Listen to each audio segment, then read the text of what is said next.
process is doing whatever I have to do in the creative process to fully return to a space of love. I always tell people my work is not the work. What the work does to my humanity is the true work. My name is Sterling Toles. I am a cross-pollinating creative. So we are in the Mike Kelly Mobile Homestead at the Museum of Contemporary Art. And I have an exhibition going on here called Shelves. So I was brought into this project by curator Jova Lynn. Jova was aware of like the work that I've been doing in community for a long time, which was kind of using art as a tool to create community and also collective healing. This work was informed by many community conversations. I was really fixated on this idea of the relationship between trauma and identity. All of us have experienced pains and hurts and traumas and regrets and guilts and doubts. And we try to evolve past those, but how do you do so when the identity that you refuse to let go of was born out of those things? This exhibition is an exploration of a lot of different materials and mediums. I thought it would be interesting to use materials that have derived from industrial spaces. And so a lot of those materials are used in the transference of energy.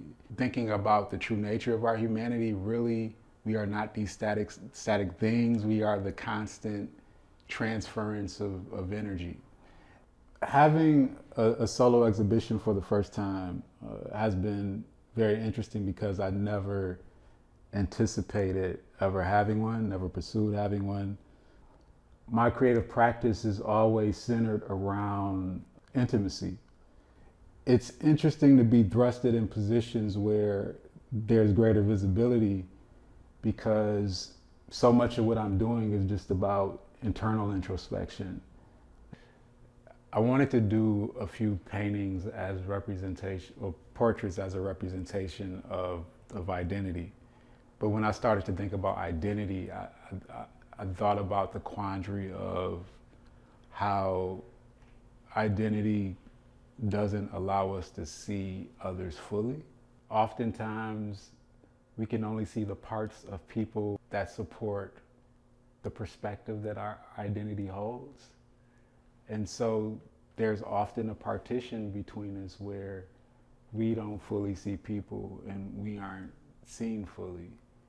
And so I think it's just an interesting relationship to each other as we see only bits and pieces when we make eyes or when we engage or when we make contact, you know.